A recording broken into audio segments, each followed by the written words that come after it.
ओम अनंत कोटी ब्रह्मांड प्रमुखाय नमः।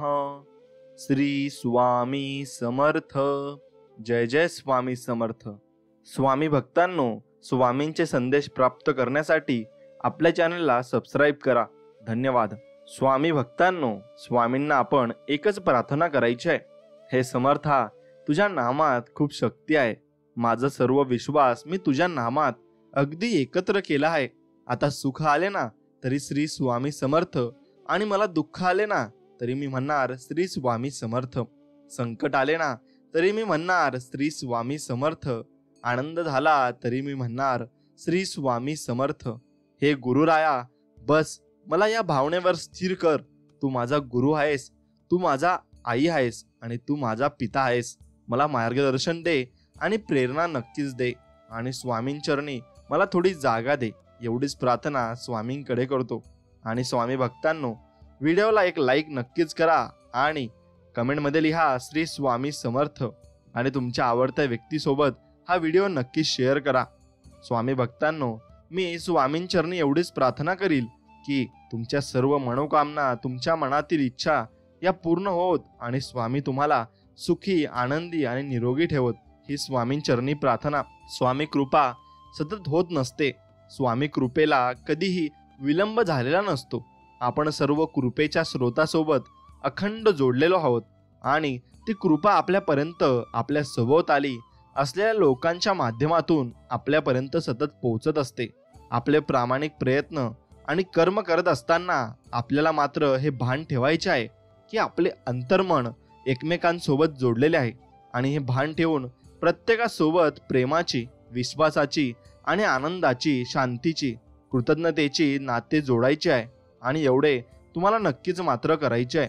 आयुष्यात इतरांच्या यशावर कधीच जळू नका, आणि इतरांसारखं बनण्याचा प्रयत्नही कधी करू नका। प्रत्येक जण आपापल्या परीने आपला प्रवास पूर्ण करत असतो। यशाचे निकष प्रत्येकाचे वेगवेगळे ठरत असतात। आपल्या यशाचे निकष निश्चित करा, आणि ते साध्य करण्याचे ध्येय नक्कीच तुम्ही मनात ठेवा।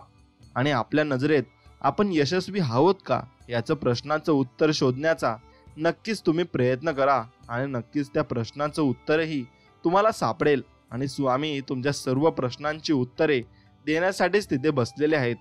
स्वामी भक्तांनो, आत्मा स्थिर ठेवायचा असेल ना तर हृदयात परमात्मा असणं फार गरजेचं आहे। त्यामुळं आत्मा स्थिर असतो आणि मन शांत असतं। रस्ता चुकणे चुकीचे नसते, मात्र रस्ता चुकत आहे हे समजून पण त्याच रस्त्याने चालत राहणे चुकीचे आहे।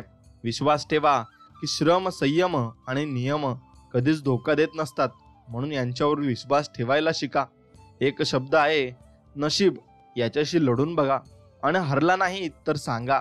अजून एक शब्द आहे स्वामी, आतुरतेने बोलून बघा, आणि मनासारखं नाही झालं तर नक्कीच मला सांगा। स्वामी भक्तांनो, ज्या प्रकारे आभाळातून पडणारं पाणी कुठल्या तरी रस्त्याने समुद्रापर्यंत पोहोचतंच, त्याच प्रकारे निस्वार्थ भावाने केलेली सेवा आणि स्वामींची प्रार्थना कोणत्या ना कोणत्या मार्गाने स्वामींपर्यंत पोहोचत असते, आणि स्वामी ते नक्कीच बघत असतात। नामाने शंका व भीती नाहीशी झाली पाहिजे। नामात चूक होतच नाही, त्याचे फळ मिळतच शेवटी, आणि शेवटचे साधायचे असेल तर मग नंतर अंतकाळी नाम साधायचे, आणि नक्कीच ते आपल्याला फळ मिळते। कालचे विसरावे, उद्याचा विचार करू नये, आणि आज नाम सोडू नये। परिस्थिती व भोग चुकत नाहीत, पण समाधान राहायचे असेल तर नामाने ते टिकेल, एवढं मात्र निश्चित आहे। जगात सात्विक वृत्तीने वागणारे पुष्कळ असतात, पण मी करतो हा अभिमान त्यांचाही सुटत नाही। मी भगवंताचे कृत्य भगवंताला अर्पण करतो असे म्हणतो, याचा सुद्धा अभिमान आपल्याला होतो। ज्याचे फळ आपल्या हाती नसते ते कर्म मी केले असे म्हणण्यात काय पुरुषार्थ आहे बरं, मला सांगा तुम्ही। म्हणून तुम्ही कधीही म्हणू नका की मी केले, मी करतो आणि मी करणार आहे, असं कधीही करू नका।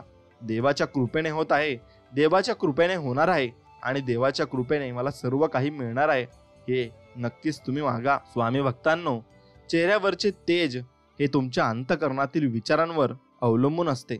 मनात आत्मविश्वास असला की चेहरा तेजस्वी दिसतो।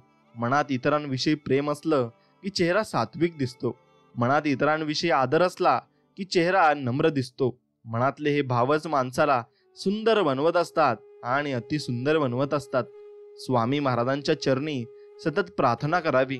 मी कसाही असलो तरी तुमचा आहे आणि तुम्ही मला अंतर देऊ नका. मी पदोपदी तुम्हाला विसरतो, पण मला सांभाळून घ्या. अशी स्वामी महाराजांच्या चरणी नक्कीच तुम्ही प्रार्थना केली पाहिजे आणि स्वामी महाराजांकडे मागितले पाहिजे. ते तुम्हाला स्वामी महाराज नक्कीच देतील. खूप मोठे व्हा, अवघड आणि अवघड जग जिंका, परंतु सावली देणाऱ्या वृक्षाला आणि आधार देणाऱ्या माणसांना कधीच विसरू नका आणि त्यांना पूर्णपणे लक्षात ठेवा आणि त्यांचे उपकार कधी विसरू नका. कायमस्वरूपी एकमेकांशी प्रेमाने राहा. श्री स्वामी सेवा करा. सर्वांशी प्रेमाने राहा. सर्वांची मने जिंका. श्री स्वामी कार्यात मनापासून हातभार लावा. आपल्यामुळे कधीही कुणाचे मन दुखावले जाणार नाही या गोष्टीची जाणीव तुम्ही नक्कीच ठेवली पाहिजे. आपण स्वामींजवळ मागावे की तू वाटेल त्या स्थितीत मला ठेव, पण माझे समाधान भंगू देऊ नकोस. माझा मीपणा काढून टाक. तुझा विसर पडू देऊ नकोस. नामामध्ये प्रेम दे आणि तुझ्या चरणी दृढ श्रद्धा सतत टिकू दे. हे नक्कीच तुम्हाला वाटलं पाहिजे. ज्याचे कोणी नाही त्याला आधार देणारे आपले स्वामी समर्थ आहेत आणि जिथे अंधार आहे तिथे प्रकाश करणारे सुद्धा स्वामी समर्थ आहेत. आणि जो हरलेला आहे त्याला जिंकवणारे स्वामी समर्थ आहेत आणि जो पडणार आहे त्याला उचलणारे स्वामी आहेत. जो अपंग आहे त्याला पळण्याचे बळ देणारे सुद्धा स्वामी आहेत आणि ज्याला दृष्टी नाही त्याला ही सुंदर सृष्टी दाखवणारे स्वामी आहेत. ज्याची नाव बुडणार आहे त्याची नाव किनाऱ्यावर आणणारे स्वामी आहेत. सर्व करता आणि करविता आपले स्वामी आहेत. म्हणून स्वामींवरचा विश्वास कधीही डगमगू देऊ नका आणि कमीही होऊ देऊ नका. काही माणसे श्रीमंतीला सलाम करतात, काही माणसे गरिबीला गुलाम करतात, मात्र जी माणसं माणुसकीला प्रणाम करतात तीच माणसं खऱ्या जीवनाचा सन्मान करत असतात. एवढं मात्र निश्चित खरं आहे. समजा आपल्या घरात विजेचे दिवे आहेत आणि ते बटन दाबल्याबरोबर लागतात, पण जर का त्या विजेच्या उगमाच्याच ठिकाणी बिघाड झाला तर घरातले बटन दाबून दिवे लागणार नाहीत. फार काय, पण घरातील दिव्याची दुरुस्ती करण्याचा प्रयत्न केला तरी मूळ ठिकाणाच्या बिघाडाची दुरुस्ती होईपर्यंत काही उपयोग होत नाही. त्याप्रमाणे आपल्या स्वतःमध्येच सुधारणा झाल्याशिवाय बाहेरून सुख कधी मिळणार नाही आणि ते तुम्ही मिळवू शकणार नाही. हे मात्र तितकंच खरं आहे. मृत्यूनंतर जे जे काढून घेतले जाईल ना तो संस्कार असेल, आणि पण मृत्यूनंतर जे चितेच्या ज्वालासोबत लेपटून येईल ते तुमचे कर्म असतील आणि मीच तुमच्या सोबत असेल असे स्वामी आपल्याला सांगत आहेत. एवढं मात्र तुम्ही नीट लक्षात ठेवलं पाहिजे. तुम्हाला स्वतःला कळत नाही ना, इतके तुमच्या मनात काय आहे ते मला कळते असे स्वामी आपल्याला सांगत आहेत. नामस्मरण करताना बाळा तुम्ही मला पाहत नसाल, पण मी तुम्हाला पाहतो, कारण मी तुमच्या हृदयातच आहे. तुम्ही नाम घेता म्हणून मी तुमच्या मागे पुढे चालतो असे स्वामी आपल्याला सांगत आहेत. म्हणून नामामध्ये भरपूर काही शक्ती आहे आणि ती ओळखून तुम्ही नामस्मरण नक्कीच केले पाहिजे. वेळ कितीही वाईट असू दे, संकट किती मोठं असू दे, अरे भोग आहेत म्हणून भोगायचे असतात, पण आम्ही तुझ्या सोबत आहोत, मग तुझी नुकसान तर नक्कीच होऊ देणार नाही एवढं वचन आम्ही तुम्हाला देतो. समोरचा चुकला तरी तू कधी चुकू नकोस. भयवतिक गोष्टीच्या जाळ्यात तू अडकू नकोस. उभा आहे मी तुझ्या पाठीशी, तू काळजी करू नकोस. तू बाळ आहेस माझा हेही कधी विसरू नकोस. आणि हे पूर्णपणे लक्षात ठेव. ऐक अनुभव, गैरसमज हे इतके घातक शस्त्र आहे की त्याच्या एका वारात कोणत्याही नात्याचे लाखो हजारो तुकडे झाल्याशिवाय राहत नाही. मग म्हणून आपल्या माणसांना जपा आणि समजून घ्या, कारण काही खास नात्यातच आपलं सुख दडलेलं असतं. म्हणून अशक्य ही शक्य स्वामी करतील आणि स्वामींवर विश्वास ठेवा. एवढं मात्र तुम्ही नक्कीच केलं पाहिजे. जीवनात संकटे येतील जातील, पण कष्ट करण्याची तयारी ठेवा. यश तुमच्या पायाशी लोटांगण घालेल आणि हे मिळालेले यश चिरकाल टिकणारे असेल आणि ते यश तुम्हाला मिळवून देणारे आपले स्वामी समर्थ असतील. त्यांच्यावरचा विश्वास कधीच कमी होऊ देऊ नका. ज्याच्यासाठी तुम्ही तयार आहात त्या गोष्टी स्वतःहून तुमच्याकडे येतात. हा निसर्गाचा नियम आहे. म्हणूनच तुम्हास जे हवे आहे त्याची फक्त तयारी करा. स्वामींचे नामस्मरण करा. एकदा का तुम्ही तयार झालात की त्या गोष्टींना तुमच्या आयुष्यात यावेच लागते आणि यावेच लागणार आहे. एक लक्षात घ्या, कालपण आज पण आणि उद्या पण. जे निरंतर आपल्यामध्ये जिवंत असतं ते असतं बालपण, आणि ते आपण टिकून ठेवलं पाहिजे. आणि लहान मूल जसं निरागसपणे आणि अगदी सोजळ मनाने आणि अगदी निर्मळ मनाने खेळत असतं आणि इकडे तिकडे बागडत असतं आणि अगदी निर्मळ मनाने कोणत्याही गोष्टी करत असतं, आपल्याला त्याचं भौतिक कौतुक वाटतं. तसंच आपण निर्मळ मनाने आणि लहान बाळाच्या प्रमाणे आपण देवाची भक्ती केली तर ते देवापर्यंत लवकर पोहोचते, कारण आपण ती मनाने करत असतो आणि निस्वार्थ वृत्तीने करत असतो. जेव्हा आपली नखं वाढतात तेव्हा आपण नखं कापतो, बोटं नाही. त्याचप्रमाणे जेव्हा गैरसमजातून नाती तुटायची वेळ येते तेव्हा अहंकार तोडा, नाती नाही. एवढं लक्षात ठेवा. मग स्वामी आपल्याला सोबत आहेत. फक्त आपल्याला भिवू नकोस, मी तुझ्या पाठीशीच नाही तर सदैव तुमच्या बरोबर आहे. फक्त आतुरतेने स्वामींना आपल्याला हाक द्यायची आहे. सेवा करायची असेल तर घड्याळ पाहू नका, प्रसाद घ्यायचा असेल तर चव पाहू नका, आणि स्वामींचे नामस्मरण करायचे असेल तर जागा पाहू नका. आणि कुठेही फक्त एकच मंत्र म्हणा, आणि तो म्हणजे श्री स्वामी समर्थ, जय जय स्वामी समर्थ. आयुष्याचे 5 नियम तुम्ही अगदी मनापासून लक्षात ठेवायला हवे. एक म्हणजे स्वतःची दुसऱ्याशी तुलना करू नका. जास्त विचार करणं बंद करा. भूतकाळातल्या नको त्या गोष्टींचा विचार करणं टाळा. दुसरे तुमच्याबद्दल काय बोलतात याचा विचार करू नका. सतत आनंदी राहा आणि मजेत राहा. हे 5 नियम लक्षात ठेवा आणि याप्रमाणे जगा. आणि अगदी मनमोकळेपणाने आपलं जीवन तुम्ही व्यतीत केलं पाहिजे आणि कोणाचंही टेन्शन नाही घेतलं पाहिजे. एवढं लक्षात घ्या, जे होणार आहे ते कोणी चुकू शकणार नाही. स्वामी सर्व काही नीट करतील याच्यावर फक्त विश्वास ठेवा. मृत्यू म्हणजे दुःख नसून तो जन्माहून श्रेष्ठ आहे. ज्या परमेश्वराने इतका सुंदर जन्म दिला तो या जन्माचा शेवट वाईट गोष्टीत कधीच करणार नाही. एवढा विश्वास तुम्ही स्वामी समर्थांवर ठेवला पाहिजे. ध्यानी मणी स्वप्नी जये जो सदैव स्वामीशी, स्वामी समर्थ उभे राहती नित्य त्याच्या पाठीशी. आणि म्हणूनच तुमच्या ध्यानेमणी जर स्वामींचं नाव असलं तर नक्की शेवटपर्यंत स्वामी तुमच्यापर्यंत आणि तुमच्या सोबत उभे असतील, एवढे मात्र निश्चित आहे.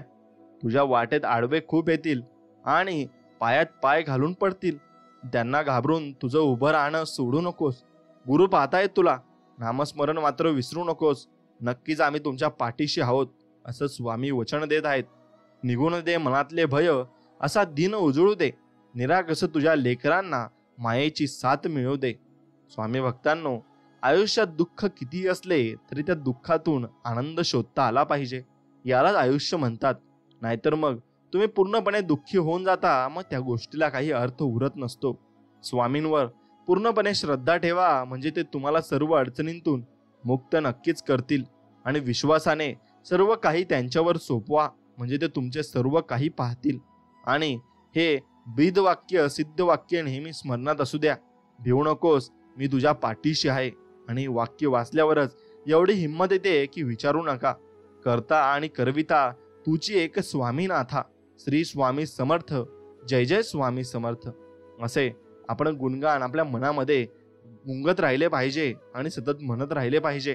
आपलं सुख कशात आहे हे शोधा आणि ते वाढवा.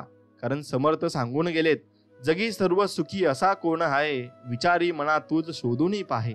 म्हणून कोण सुखी आहे हे तुम्हाला ओळखायचं असेल तर ते माणूस देवाचा जप करत आहे का, मग तो कोणताही देव असो, फक्त आपण जप आणि नामस्मरण केले पाहिजे. ते स्वामींपर्यंत पोहोचतेच. ज्यांनी तुम्हाला विनाकारण त्रास दिला आहे ना, तेच तुमचा आता ध्यास घेतील. आणि जे तुम्हाला कडवे बोलले होते ना आणि वाकडे बोलले होते ना, तेच तुमच्या आता गोडवे नक्कीच गातील. कारण स्वामी तुमच्या पाठीशी आहेत. जे निंदा करत होते ना, तेच तुमची आता स्तुती करतील. स्वामींचे बोट सोडू नका. सोन्याचे दिवस नक्कीच तुम्हाला येतील. अशक्य ही शक्य करतील स्वामी. म्हणून स्वामींचे बोट धरून ठेवा आणि स्वामींसोबत चला. स्वामी लहान बाळाप्रमाणे तुम्हाला सांभाळतील, एवढं मात्र निश्चित आहे. आणि हे लक्षात राहू द्या, दुसऱ्यांचं सुख हसून बघितलं की आपलं दुःख देव हळूहळू कमी करायला सुरुवात करतो, एवढं मात्र निश्चित आहे. दुसऱ्याचं मन दुखावून मिळवलेलं सुख कधीच आयुष्य सुंदर बनवू शकत नाही, हे निश्चित आहे.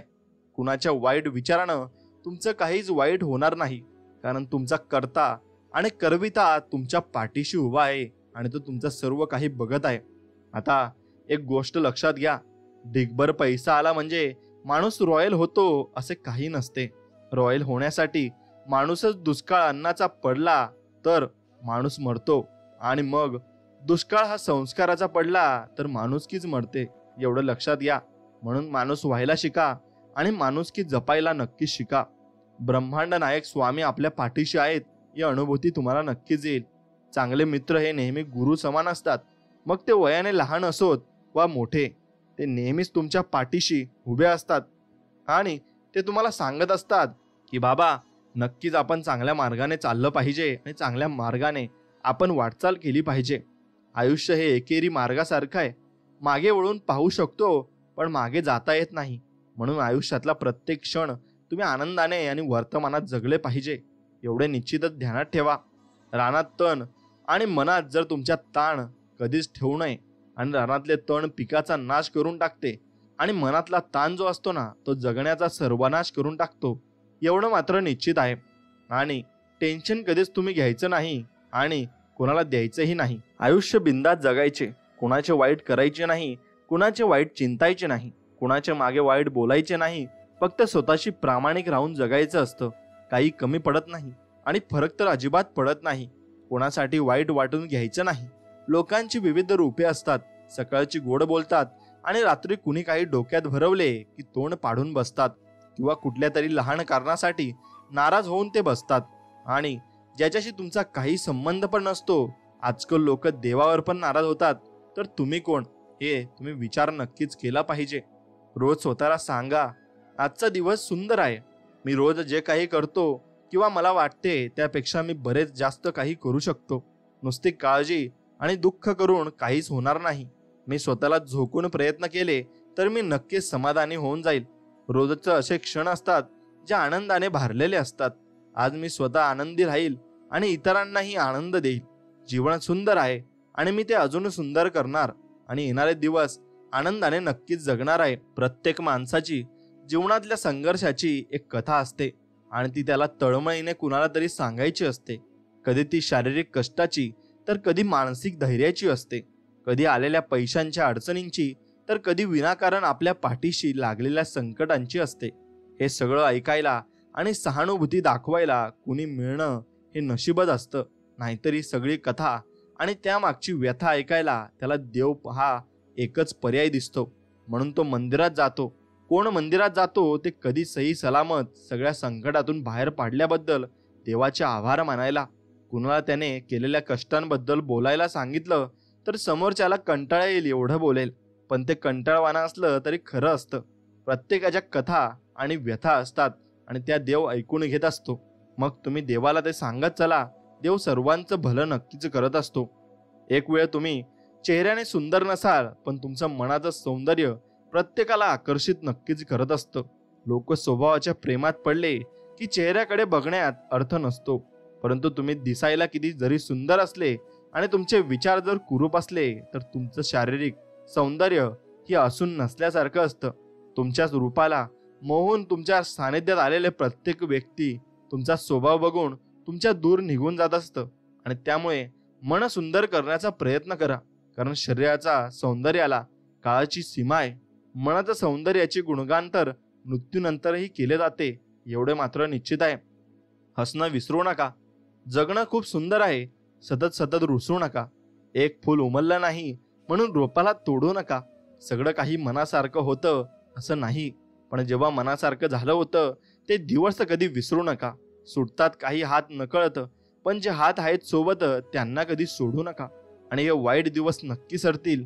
तुम्ही मात्र हसणं विसरू नका आणि कायम हसत राहा, एवढं मात्र निश्चित आहे. 7. आता काही व्यक्तींना तुमच्याकडून काहीच हवं नसतं, ना पैसा ना कसली मदत. फक्त जीवनातील कठीण काळात तुमची साथ हवी असते. तुमचे प्रेमाचे 2 शब्द आणि आपुलकी एखाद्याला खूप मोठं समाधान मिळवून देते. आणि या जगात आपण कोणीतरी आहे ही आपुलकी भावना निर्माण होते.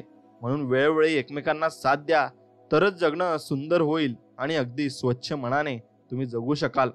आयुष्यात झटपट काहीतरी मिळावं आणि पटकन मोठं व्हावं असं प्रत्येकाला वाटत असतं. असं वाटणंही साहजिकच आहे म्हणा, पण आपलं वास्तवही विसरायला नको. झटपट काहीतरी मिळणं हे फक्त चित्रपटात होत असतं, वास्तविक आयुष्यात नाही.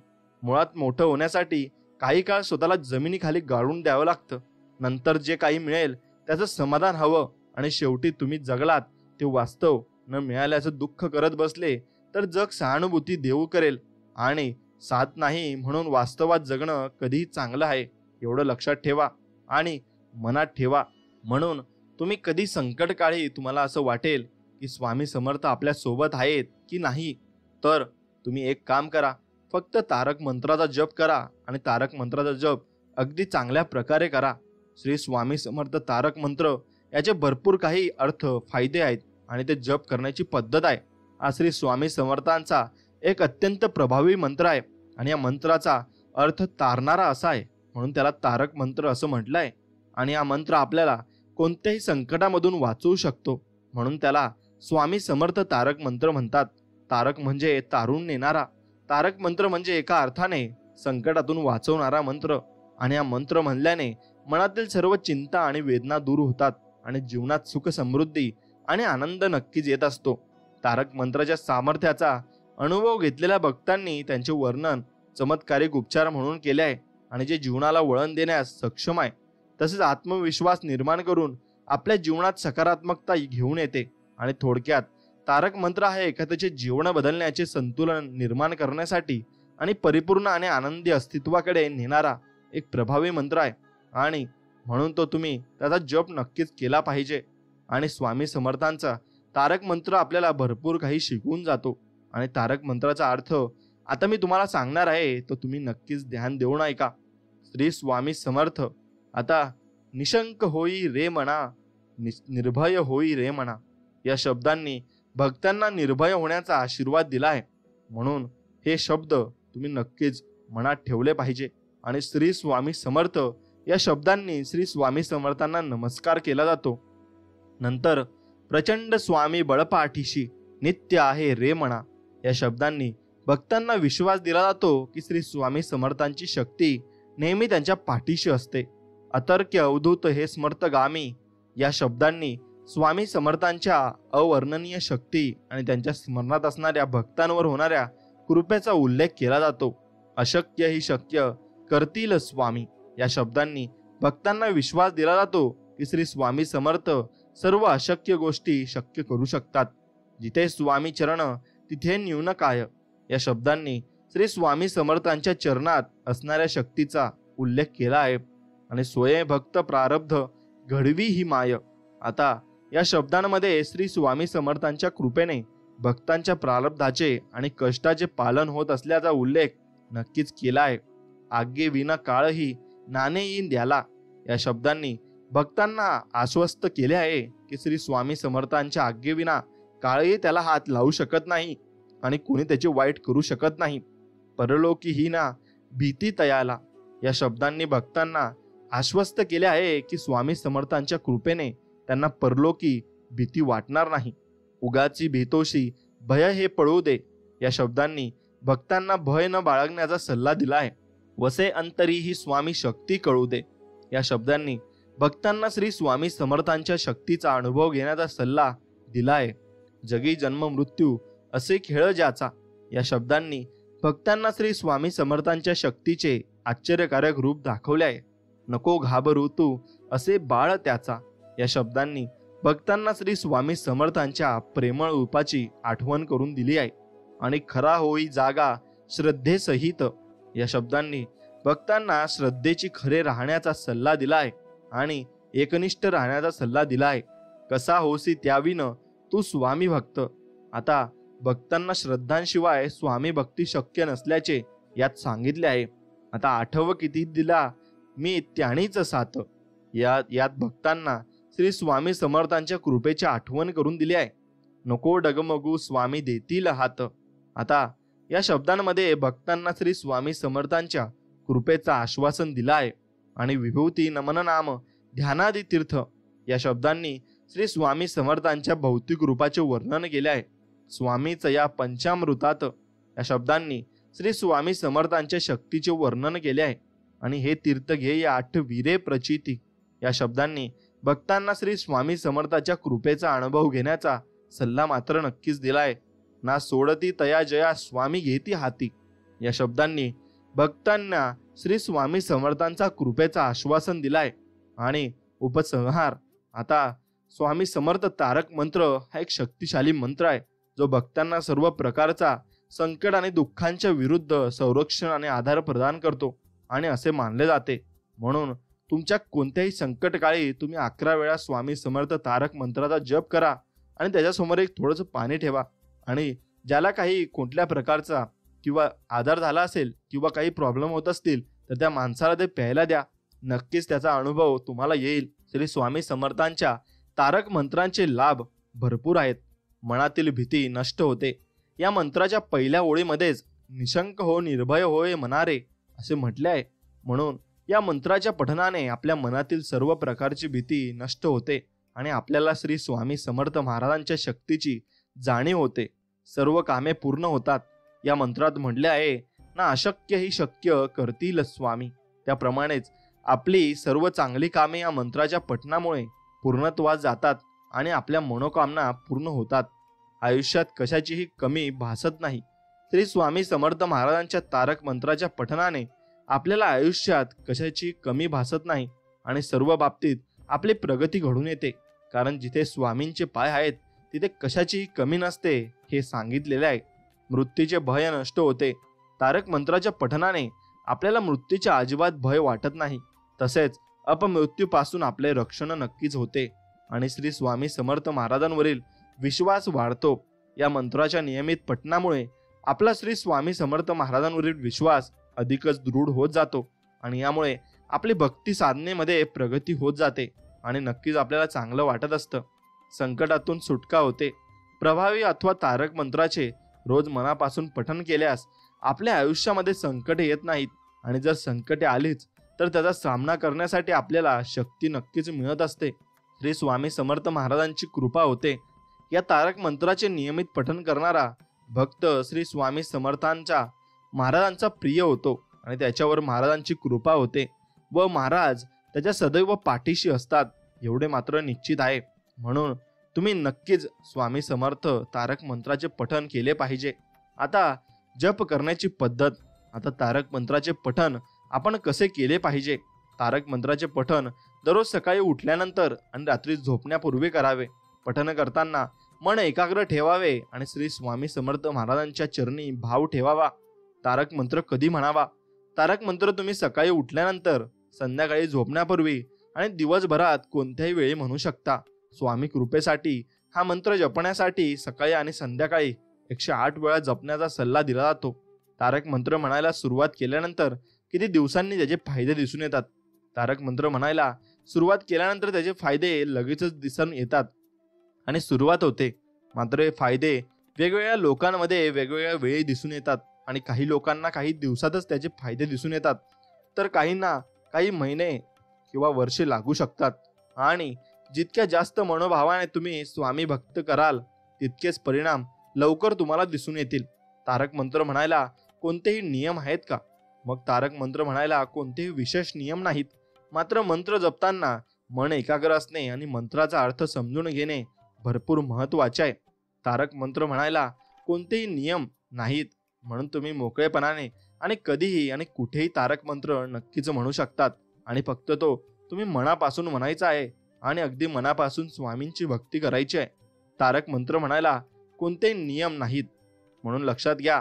स्वामी आपल्याला सांगत असतात की तुम्ही नामस्मरण करा, कुठेही करा, कसेही करा, फक्त करायला महत्त्व आहे. तारक मंत्र जपताना कोणती माळ वापरावी? तारक मंत्र जपण्यासाठी माळ वापरण्याबद्दल नियम नाही, मात्र तुम्ही तुळशीची माळ, कमलगट्टाची माळ व स्फटिकाची माळ इत्यादी माळ वापरणे शुभ मानले जाते. म्हणून एक लक्षात घ्या, तारक मंत्रामध्ये अपार सामर्थ्य आहे, जे केवळ शारीरिकच नाही तर मानसिक शांती देखील प्रदान करते. आणि असे मानले जाते की स्वामी समर्थांची दैवी ऊर्जा तारक मंत्रामध्ये गुंतलेली आहे आणि जे भक्तीने त्यांचे पठण करतात त्यांना सर्व व्याधीतून बरे स्वामी समर्थ करत असतात. स्वामी समर्थांच्या तारक मंत्राची मंत्र विविध आव्हानांनी एक उपाय असल्याचे सिद्ध झाले आहे आणि ज्यामुळे नैराश्याचा सामना करणाऱ्या किंवा जीवनाची वाट हरवलेल्या व्यक्तींना नक्कीच यातून मार्ग भेटत असतो आणि त्यांना स्वामी मार्ग दाखवत असतात. म्हणून आपले स्वामी सर्व काही शक्य करू शकतात. फक्त स्वामींचे नामस्मरण आपण केले पाहिजे एवढे स्वामींचे म्हणणे असते आणि स्वामी आपल्याला संबोधत असतात की बाळा, तू माझे नामस्मरण कर, म्हणजे तू मला बोलव, मी नक्कीच धावून येईल. पण तू मला बोलवतच नाहीस, मग मी तुझ्या संकटात कसे धावून येणार आहे, असे स्वामी आपल्याला सांगत आहेत. म्हणून स्वामींना हाक मारणे तेवढेच महत्वाचे आहे आणि स्वामींना बोलवणे तेवढेच महत्वाचे आहे. म्हणून काही नाही केले तरी चालेल, पण एकदा तारक मंत्र दिवसातून म्हणा आणि श्री स्वामी समर्थ हा जप 108 वेळा म्हणा.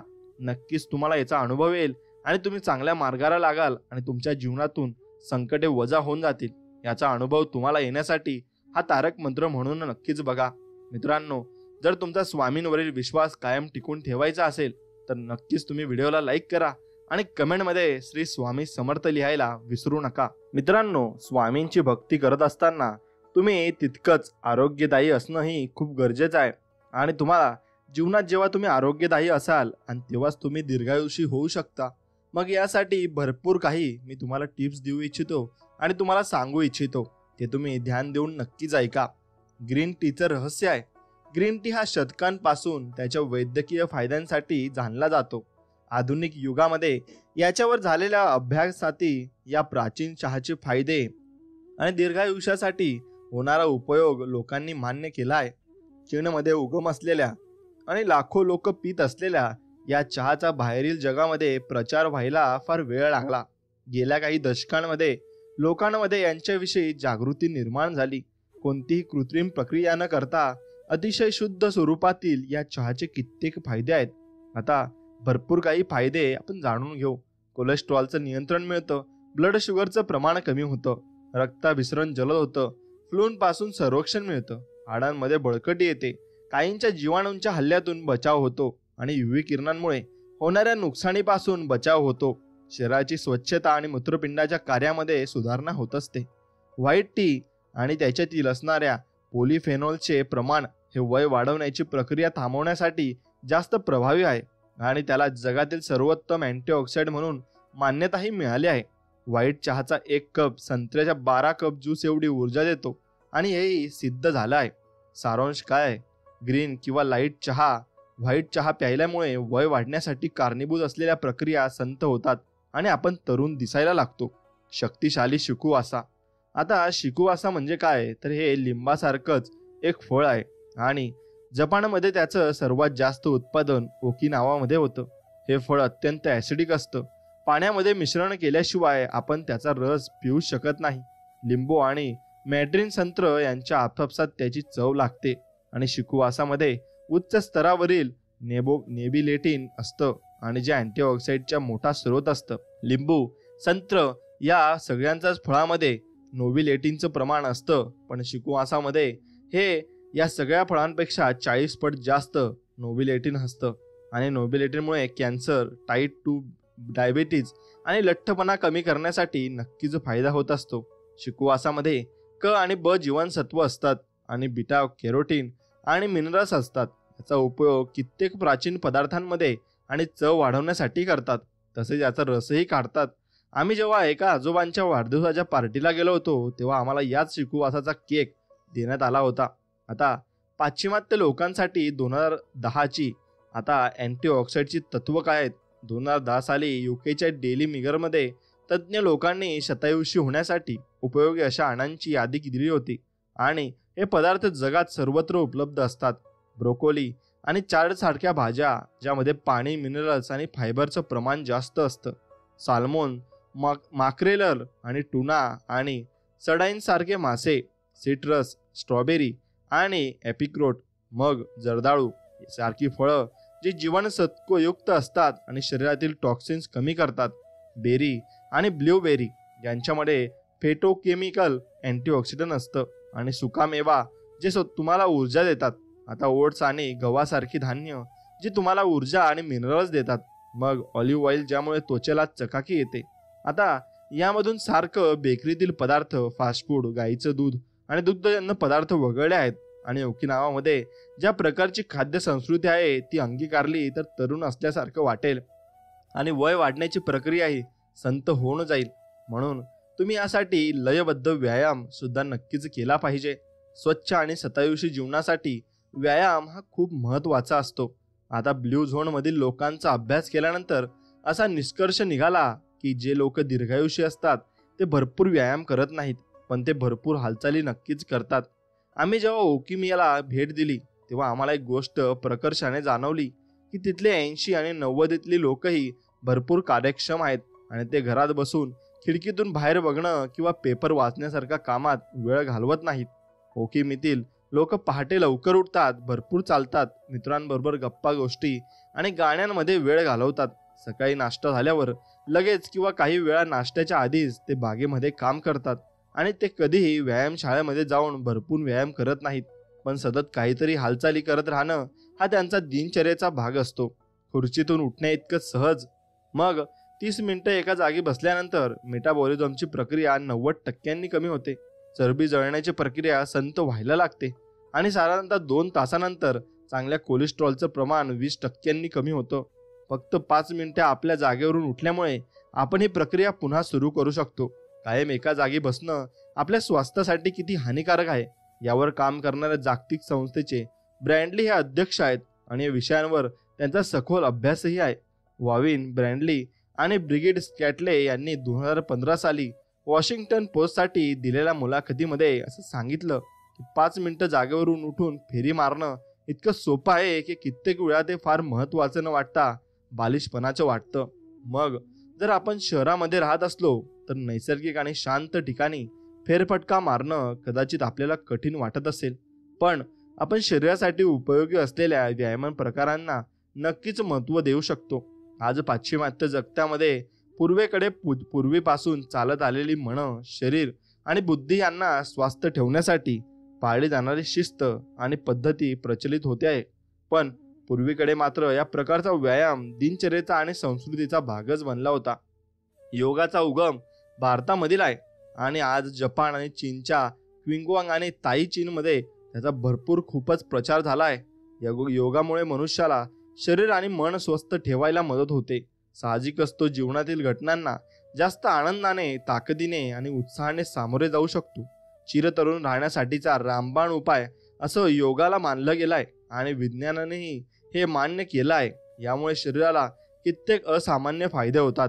विशेषतः वयस्कर लोकांसाठी तर योगासारखे व्यायाम फारच उपयोगी ठरतात.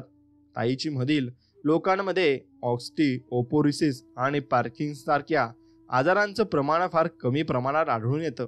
त्याची शरीरयष्टीही चांगली असते आणि रक्तभिसरण चांगल्या प्रकारे होतं. त्यांच्या भावनिक विकासही चांगला झालेला असतो आणि तणाव आणि निराशेविरुद्ध त्यांचा ढालीसारखा वापर नक्कीच होत असतो. तुम्ही व्यायामशाळेत जाऊन घाम गाळलाच पाहिजे किंवा रोज मॅरेथॉनची रेस लावलीच पाहिजे अशी गरज नाही. जपानमधील शतायुषींनी हे सिद्ध केलं आहे की तुम्ही कायम हालचाल करत राहिलं पाहिजे. जपान आणि चीन संस्कृतीमध्ये केला जाणाऱ्या कोणत्याही व्यायामाचा प्रकार आपण अंमलात आणला तरी मोठा फरक पडेल आणि याचा सर्वात मोठा फायदा म्हणजे त्या सर्व प्रकारांमध्ये स्पष्ट आणि सोप्या पायऱ्या दिल्या आहेत आणि अशा प्रकारे शिस्तबद्ध आणि नियमितता असलेला व्यायाम प्लेसाठी आणि फ्लोसाठीही फायद्याचा असतो. म्हणून जर तुम्हाला यापैकी कोणताही व्यायाम प्रकार आवडत नसेल तर तुम्ही तुमच्या आवडीचा व्यायाम प्रकार नक्कीच निवडू शकता आणि त्यावर काम करू शकता. पुढील काही पानांमध्ये नक्कीच तुम्हाला ते बघायला मिळेल आणि ऐकायला मिळेल, म्हणून ध्यान देऊ नये का. दीर्घायुष्याला पोषण देणाऱ्या पद्धती आपण बघणार आहोत, पण सुरुवात करू यात एका लहानशी जपान व्यायाम प्रकाराने. आता रेडिओ तायसो सकाळी केला जाणारा हा छोटासा व्यायाम प्रकार दुसऱ्या महायुद्धापासून जपानमध्ये केला जातो. त्यांच्या नावामध्ये असलेला रेडिओ हा शब्द त्या वेळेचं प्रतीक आहे ज्यावेळी या व्यायामाच्या सूचना रेडिओवरून दिल्या जायच्या. आज लोक टीव्ही चालू करून किंवा इंटरनेटवर पाहून हे व्यायाम करतात. रेडिओ ताईसोचा मुख्य उद्देश हाच असतो की तिथे असलेल्या सगळ्या लोकांमध्ये उत्साह निर्माण करणं आणि त्यांच्यामध्ये एकतेची भावना आणणं. हे व्यायाम शक्यतो शाळांमध्ये क्लास सुरू व्हायच्या आधी किंवा कंपन्यांमध्ये कामाला सुरुवात करायच्या आधी केले जातात. उपलब्ध आकडेवारीनुसार जपानमधील 30% लोक दिवसाची सुरुवात रेडिओ ताईसो या व्यायाम प्रकाराने करतात. पण ओकिगीमध्ये आम्हाला जाणवलं की आम्ही मुलाखत घेतलेले 100% लोक या प्रकारे सकाळी व्यायाम करतात. आणि इतकंच नाही तर आम्ही ज्या दवाखान्यांना भेट दिल्या तिथलेही लोक रोज सकाळी 5 मिनिटं हा व्यायाम नक्कीच करत असतात. आता काही जण त्यांच्या खुर्चीवरून हलू शकत नव्हते, पण तिथे बसून ते व्यायामात सहभागी होत होते. आम्हीही त्यांच्यामध्ये सहभागी झालो आणि आम्हाला जाणवलं की आमचा बाकीचा दिवस जास्त उत्साहात गेला. सगळे मिळून हा व्यायाम करत असल्यामुळे तो मोठ्या मैदानावर किंवा एखाद्या मोठ्या हॉलमध्येच केला जातो. त्यात सूचना देण्यासाठी माईक किंवा लाऊडस्पीकरचाही वापर केला जातो. तुम्ही व्यायामामधील किती प्रकार करता यावरून याचा कालावधी 5 ते 10 मिनिटांपर्यंत बदलतो. शरीराला ताण देणं आणि सांध्यांना लवचिक बनवणं हे या व्यायामाचं मुख्य उद्दिष्ट असतं. सर्वात सोपा रेडिओ तायसो व्यायाम प्रकार म्हणजे आपल्या हातांना वर खेचणं आणि गोलाकार पद्धतीने खाली आणणं. हा एक हलका फुलका व्यायाम प्रकार आहे. शरीराच्या सांधे असणाऱ्या अवयवांमध्ये लवचिकता आणणं आणि हा या प्रकारचा उद्देश असतो. कदाचित हे खूपच प्राथमिक स्वरूपाचं वाटेल, पण आजच्या या आधुनिक युगामध्ये आपण विचार केला तर कारणाशिवाय आपण आपला हात कानाच्याही वर नेत नाही. आपण जेव्हा कम्प्युटर वापरतो, फोन वापरतो, पुस्तक वाचतो किंवा स्वयंपाक करतो तेव्हा आपले हात खालीच असतात. कदाचित कधी ती तरी एखाद्या उंचीवर असलेली ठेवलेली किंवा कपाटातील एखादी गोष्ट काढण्यासाठीच आपण हात वरती करतो. आपले पूर्वज मात्र कायम झाडांवरून फळं काढायचे, त्यामुळे त्यांना कित्येक वेळेला हात वरती करावे लागायचे. रेडिओ तायसो आपल्याला या सगळ्या मूलभूत शारीरिक हालचाली करायला नक्कीच मदत करते. म्हणून हा व्यायाम प्रकार तुम्ही नक्कीच केला पाहिजे, एवढं मात्र निश्चित आहे. आता तुम्ही या व्यायाम प्रकारामध्ये भरपूर काही गोष्टी करू शकता आणि त्या नक्कीच तुम्ही केल्या पाहिजे. त्या कशा, त्या तुम्ही पूर्ण हालचाली नक्कीच केल्या पाहिजे. आता योगा. भारत, जपान आणि जवळपास जगभर प्रसिद्ध असलेला योगा प्रकार हा सगळ्यांना करता येणारा आणि व्यायाम प्रकार आहे. त्यातील काही प्रकार हे गर्भवती महिला आणि दिव्यांगांनाही करता येण्यासारखे आहेत. योगाचा उगम भारतामध्ये हजारो वर्षापूर्वी झाला. याचा उपयोग शरीर आणि मनाचे एकत्रीकरण करण्यासाठी होतो. योगा शब्दाचंच संस्कृतच्या योग या शब्दावरून निर्माण झाला आहे. योग म्हणजे दोन गोष्टींचं एकत्रित येणं आणि दोन गोष्टींना जोडणं.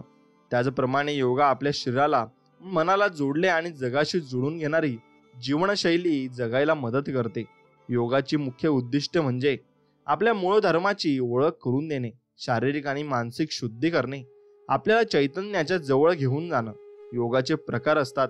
जरी सर्व प्रकारांचा हेतू एकच असला तरी विविध संस्कृती आणि चालीरीतींप्रमाणे त्यांचे काही प्रकारही आहेत.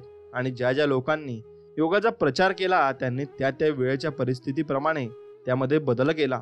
ज्ञानयोग, कर्मयोग आणि भक्तियोग. आता ज्ञानयोग मध्ये शिस्तबद्धता आणि मानसिक विकासासाठीचा योग्य प्रकार, ज्यामध्ये ज्ञान मार्गाने शोध घेतला जातो. कर्मयोग आपल्याला आणि आपल्या समाजाला फायद्याचं ठरतील अशा कृतींवर भर देणं यात शिकवलं जातं. आणि भक्तियोग म्हणजे चैतन्याला समर्पित आणि भक्तिभावाने शरण जाण्याचा योग प्रकार हा आहे.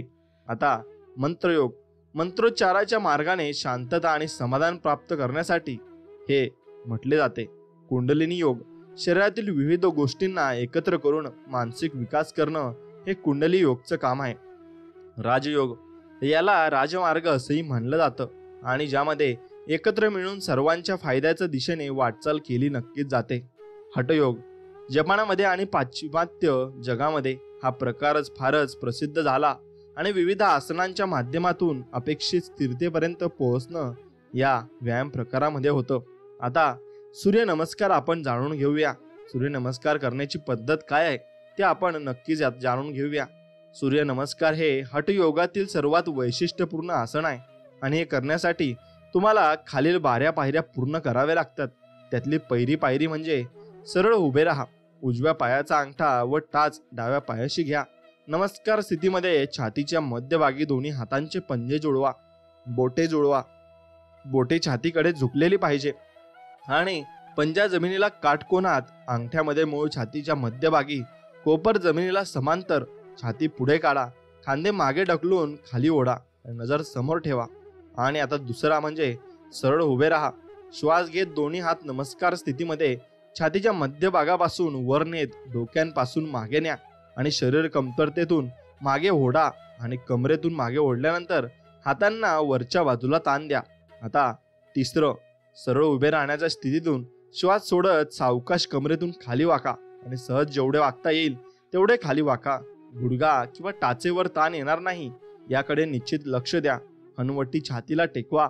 कपाळ गुडघाला टेकवण्याचा प्रयत्न करा. उजवा पाय आणि दोन्ही हात घट्ट जमिनीवर रोवा. डावा पाय मागे घ्या. डाव्या पायाचा चवडा जमिनीवर पक्का ठेवा आणि डाव्या पायाचा गुडघा जमिनीवर टेकवा आणि उजवा पाय गुडघ्यात वाकवा. उजव्या पावलावर बसा, त्यावर शरीराचा भार द्या आणि दोन्ही हात सरळ ठेवा. त्यांना खांद्यातून वर उचला, छाती पुढे काढा, खांदे वर उचला, डोके मागे झुकवा.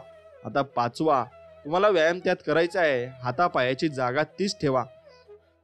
शरीराचे वजन खांदे आणि हात यावर घ्या. खांदे वर उचला.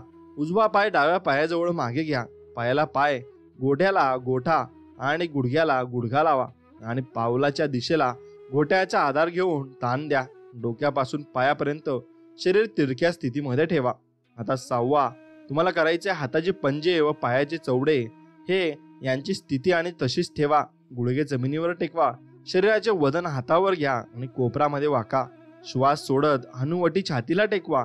साक्षात नमस्कारासन स्थितीमध्ये कपाळ, छाती, हात, गुडघे, पाय जमिनीवर टेकवा. दोन्ही कोपरे शरीराजवळ घ्या. नाभी केंद्र व पार्श्वभाग वर उचलून धरा.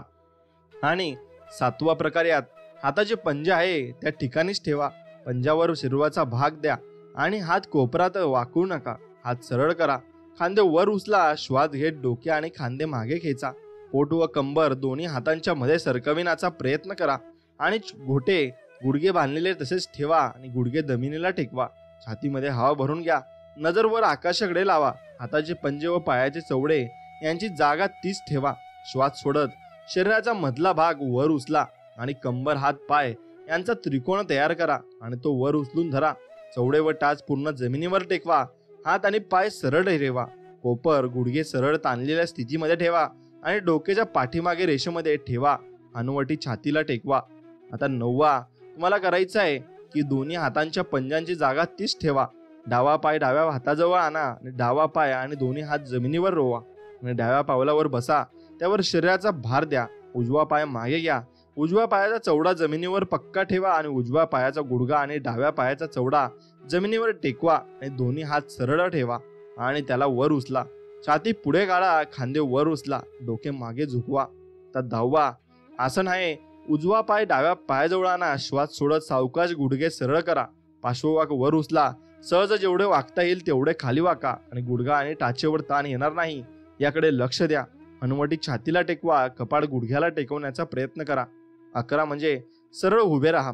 श्वास घेत दोन्ही हात नमस्कार स्थितीमध्ये छातीच्या मध्यातून वर नेत डोक्यापासून मागे न्या. शरीर कमरेतून मागे ओढा. हातांना वरच्या बाजूला ताण द्या. आता 12 पुन्हा एकदा क्रमांक 1च्या स्थितीत या. दोन्ही हात जोडून सरळ ताठ उभे राहा.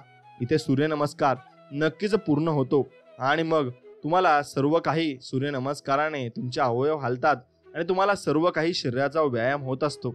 आता ताईची या व्यायाम प्रकारात आपण बघूया. तर आई आणि उवान, ताईची वान या नावाने जाणला जाणारा ताईची हा प्रकार जपानमध्ये शेकडो वर्षापासून प्रसिद्ध आहे. बुद्धिझम आणि कन्फ्युशिझम यामध्ये याचा उल्लेख असून हा चीनी मार्शल आर्टचा एक प्रकार आहे. तो जपानमध्येही फार प्रसिद्ध आहे. चीनमधील संस्कृतीनुसार याचा शोध ताओइस्ट गुरु आणि मार्शल आर्टचे अभ्यासक झांग सनफेंग यांनी लावला आणि 19व्या शतकामध्ये यांग लुचान यांनी त्याच जगभराचा प्रचार केला. ताईचीचा मूळ उगम नेजिया आणि म्हणजे अंतर्गत मार्शल आर्टसाठी आहे, म्हणजे वैयक्तिक विकासासाठी आहे. चळपळतेचा वापर करून आणि कमीत कमी ऊर्जेमध्ये प्रतिस्पर्ध्याला कसं हरवायचं यासाठी हे शास्त्र प्रसिद्ध आहे. यामध्ये हल्ला करणाऱ्यांपेक्षा संरक्षणावर जास्त भर दिला जातो. ताईची म्हणजे शरीर आणि मनावरील उपचार. याचा उपयोग अंतर्गत शांती आणि समाधानासाठी होतो. आपल्या देशातील लोकांना स्वस्थ आणि निरोगी ठेवण्यासाठी चीन सरकारने स्वतः या व्यायाम प्रकाराला लोकांपर्यंत पोहोचवलाय. आता तुम्ही ताईचीचे प्रकार आहेत ते जाणून घेऊ. ताईची शिकवणाऱ्या कित्येक शाळा त्यांचे विविध प्रकार आहेत. त्यापैकी काही फार प्रसिद्ध प्रकार आहेत. चेन स्टाईल, हळुवार आणि एकदम धडाकेबाज हालचालींचा संगम. आता यांग स्टाईल म्हणजे सर्वात जास्त प्रसार झालेल्या आणि प्रसिद्ध असणाऱ्या या प्रकारामध्ये हळुवार आणि द्रव्य पदार्थांसारख्या संत हालचाली केल्या जातात. वू स्टाईल म्हणजे लहान लहान आणि जाणीवपूर्वक हालचाली केल्या जातात. हाओ स्टाईल म्हणजे अंतर्गत रंगात डोकवत फार सूक्ष्म हालचाली करणं. हा प्रकारच जगातच नाही तर चीनमध्येही फार कमी प्रमाणात वापरला जातो. जरी या सर्व स्टाईल्स व्यायाम प्रकारात वेगवेगळे असले तरी त्यामागील उद्देश सारखेच आहेत.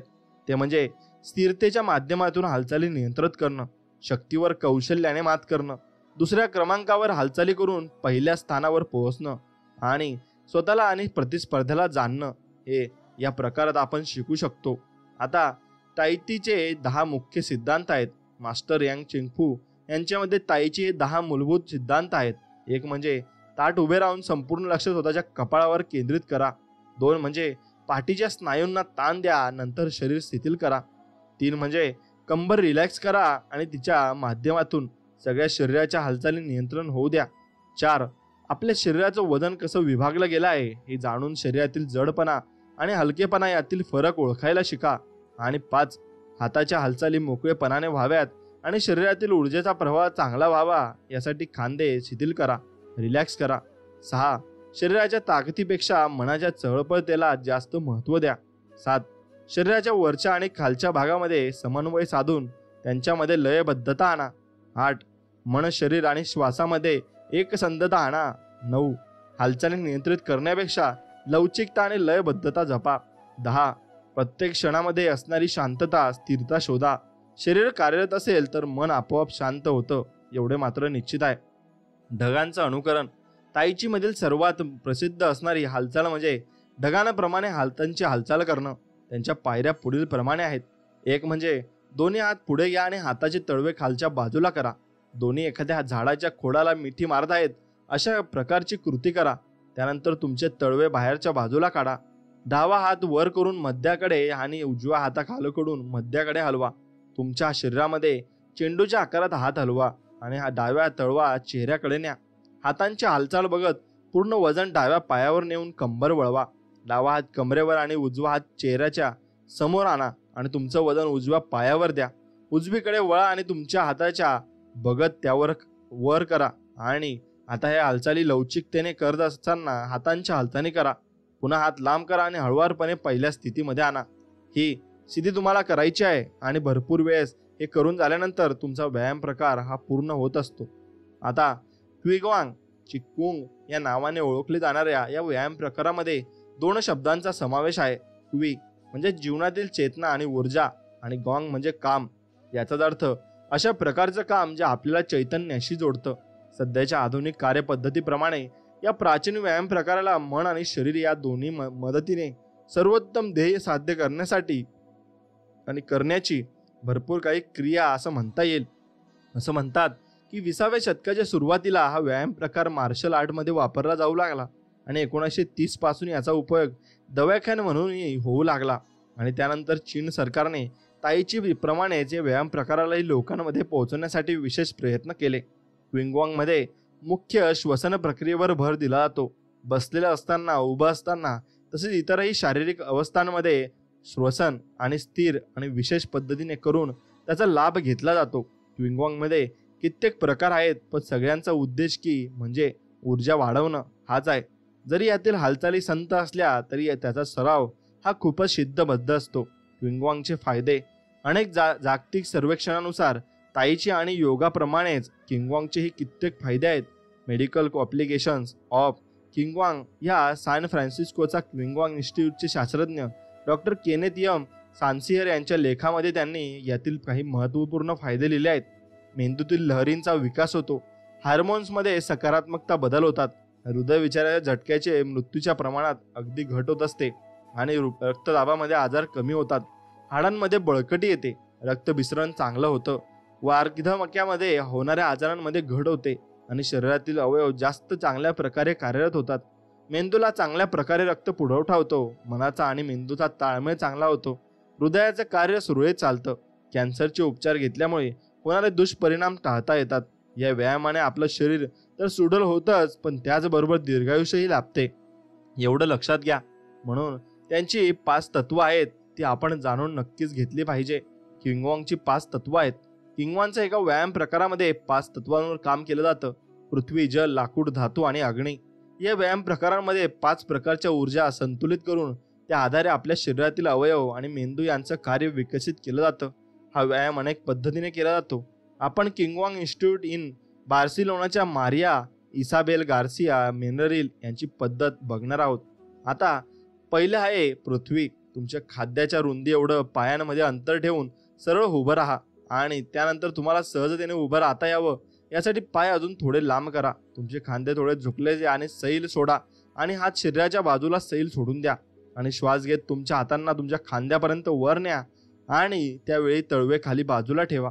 जेव्हा श्वास सोडाल तेव्हा गुडघ्यात थोडंसं वाका आणि तुमचा हात घेताना ते पोटापर्यंत खाली घ्या आणि त्यावेळी तळवे हाताच्या बाजूला करा. काही सेकंद या अवस्थेत राहा आणि श्वासावर लक्ष केंद्रित करा असं त्यात म्हणलं आहे. आणि त्या प्रकारे आपण हा व्यायाम नक्कीच पूर्ण करू शकतो.